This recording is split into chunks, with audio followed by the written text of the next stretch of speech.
مفتی طارق مسعود کے بیانات کے لیے مفتی صاحب کے چینل مفتی طارق مسعود آفیشیل کلپس کو سبسکرائب کریں۔ سمجھ رہے ہو؟ میں یہ نہیں کہہ رہا کاروبار مت کرو، یہ تو بیوقوفی حماقت ہے، بھیکاری بن جاؤ گے، ہر وقت منہ سے دالیں ٹپکتے رہیں گی، یار ادھر سے کچھ جیب میں ہاتھ ڈالے شاید کچھ ہدیہ ودیہ نکال رہا ہو، ٹھیک ہے نا، یہ حالت ہو جاتی ہے انسان کی۔ تو استغنا کے ساتھ نبی صلی اللہ علیہ وسلم نے فرمایا کہ ایماندار تاجر قیامت کے دن پیغمبروں کے ساتھ ہوگا۔ میں تو تاجروں کو ایسا موٹیویٹ کرتا ہوں، میں کہتا ہوں تمہاری آمدن کتنی ہے؟ وہ کہتے ہیں 3 کروڑ۔ میں کہتا ہوں 3 کروڑ میں کیا ہے، 3 کروڑ کی آمدن؟ میں تو ایسے موٹیویٹ کرتا ہوں، لوگ کہتے ہیں آپ مولوی ہو کیا میں کہہ رہے ہو؟ مولانا تو کہتے ہیں 3 کروڑ، وہ بھائی کیا کر رہا ہے، سارا کیا پیسوں میں لگایا رہے گا؟ میں کہتا ہوں 3 کروڑ کو 6 کروڑ بنا بھائی تو۔ وہ کہتے ہیں کس قسم کی باتیں کر رہا ہوں؟ میں کہتا ہوں بھائی مسلمان کے مضبوط ہونے سے اسلام مضبوط ہوگا۔ مسلمان کو تو صحابہ کرام جو مالدار تھے، وہ آپ کا کیا خیال ہے چھوٹے موٹے مالدار تھے؟ جامعۃ الرشید نے ایک تحقیق کی ہے کہ صحابہ میں جو مالدار تھے نا، ان کے اثاثے کتنے تھے؟ 5 ارب روپے اس زمانے کے حساب سے۔ ان کے پاس جو چاندیاں تھیں نا، جن کی مالیت 5 ارب روپے کی بنتی ہے۔ حضرت عثمان جو 500 گھوڑے اللہ کی راہ میں دے رہے ہیں، گھوڑا لینڈ کروزر تھا اس زمانے میں، اس کا مطلب 500 گھوڑے تو اللہ کی راہ میں دیے ہیں، باقی تجارت تو ان کی چل رہی تھی ویسے ہی۔ اتنے مالدار لوگ، اس کا اسلام کو فائدہ ہوا کہ نہیں ہوا؟ تو اسلام تو تجارت سکھاتا ہے، اس لیے کہ تجارت میں پیسہ بہت ہے۔ اللہ نے پیسے کو اپنا فضل کہا ہے کہ جمعے کی نماز جب ہو جائے تو وابتغوا من فضل اللہ، پھر اللہ کے فضل کو تلاش کرو، جاؤ۔ سمندر کو مسخر کیا لتبتغوا من فضلہ، تاکہ تم اللہ کے فضل کو تلاش کرو، سمندر میں روزی تلاش کرو، کنٹینر آئیں تمہارے، ایکسپورٹ ہو امپورٹ ہو۔ یہ جو سمندر میں اللہ کہتا ہے نا کہ میں نے مال رکھا ہے، رزق رکھا ہے، اس سے مراد ہے بزنس، کیونکہ سمندری تجارت سے انویسٹمنٹ سمندری تجارت میں کم ہوتی ہے، ارننگ زیادہ ہوتی ہے۔ تو اللہ کہہ رہے ہیں میں نے سمندر کو مسخر کیا، تمہارے فرما بردار بنا دیا، تاکہ وسخر، وہ کیا ہے، وَلَهُ الْجَوَارِ الْمُنشَآتُ فِي الْبَحْرِ كَالْأَعْلَامِ، پہاڑوں جیسے جہاز سمندر میں چلیں گے، کیوں؟ رزق تلاش کرنے کے لیے۔ تو یہ رزق کیسے تلاش ہو رہا ہے؟ کنٹینر میں مال جائے گا بھی اور کنٹینر میں مال آئے گا بھی، تمہارے کنٹینروں نے، یہ تو سمندر اللہ نے ہمارے لیے بنایا ہے۔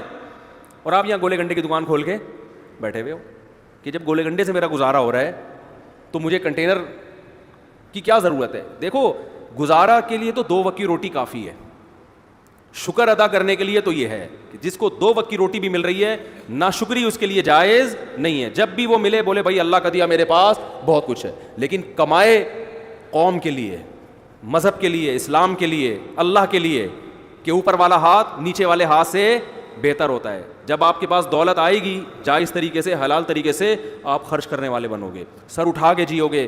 اللہ کو مخلوق کے سامنے غلامی پسند نہیں ہے کہ ابھی اس سے ادھار مانگ رہا ہے، کبھی اس سے ادھار مانگ رہا ہے، پیسے ہی نہیں ہے۔ ہمارے حضرت فرمایا کرتے تھے نا، ایک مولانا صاحب سے میں نے پوچھا آپ شادی کیوں نہیں کرتے؟ حضرت ان کی نقل اتارتے تھے۔ حضرت فرماتے آپ اتنے بڑے ہو گئے، آپ شادی نہیں کر رہے، مسئلہ کیا ہے آپ کے ساتھ؟ تو حضرت ان کی نقل اتارتے تھے کہ جب ان سے پوچھا جاتا کہ شادی کیوں نہیں کر رہے، کہتے ہیں پیسے ہی نہیں ہے۔ یعنی ایسا، وہ حضرت کے شاگرد تھے تو کوئی حرج نہیں تھا حضرت کے لیے ان کا مذاق اڑانا۔ تو حضرت کو بڑا غصہ آیا کہ ایسا اسٹائل کیوں بنا رہے ہو، پیسے ہی نہیں ہے، یعنی یہ ناشکری والا اسٹائل ہے نا، یہ کیا کریں پیسے ہی نہیں ہے۔ تو حضرت کو بہت غصہ آتا تھا ان کے اوپر، نہیں یہ اسٹائل کیوں ہے؟ اسٹائل یہ ہونا چاہیے بھائی اللہ کا دیا بہت کچھ ہے۔ اب سوال جب اتنا کچھ ہے تو شادی کیوں نہیں کر رہے؟ بولے بھائی وہ اگلا مہر بہت زیادہ مانگ رہا ہے، آج کل لڑکیوں کے خرچے بہت ہیں، تو اللہ کا دیا تو بہت کچھ ہے، لیکن ان کمبختوں کی ہوس کو لگام کون دے؟ یوں کر لو، اللہ پہ نہیں، پیسے ہی نہیں ہے کا مطلب اللہ نے مجھے دیا ہی نہیں ہے، تو بولو پیسہ بہت ہے بھائی، اللہ کا دیا بہت کچھ ہے، حالانکہ کچھ بھی نہ ہو پھر بھی بولو بہت کچھ ہے، اس لیے کہ واقعی بہت کچھ ہے۔ جہاں آپ کو 2 وقت کی روٹی مل رہی ہے نا، آنکھوں میں بینائی ہے، سننے کی سماعت ہے، بہت کچھ اللہ نے آپ کو دے دیا ہے، اب رونے دھونے کی اجازت نہیں ہے۔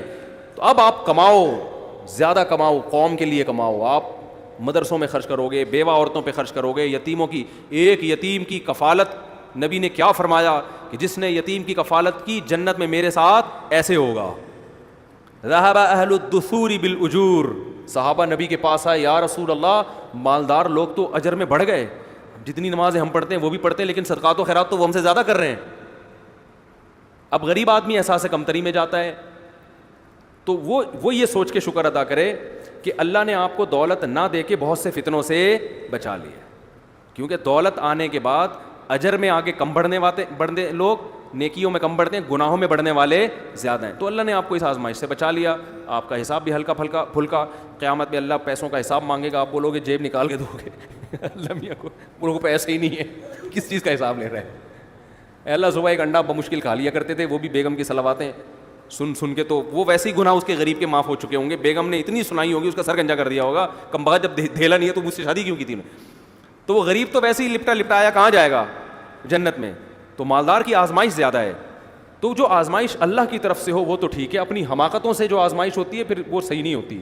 تو آپ اپنی حماقتوں سے اگر غریب بنے ہوئے ہو تو یہ اللہ کی طرف سے آزمائش نہیں ہے, بلکہ یہ کس کی طرف سے ہے, یہ آپ کی اپنی حماقت ہے. تو اپنے طرف سے تو کوشش کرنی چاہیے.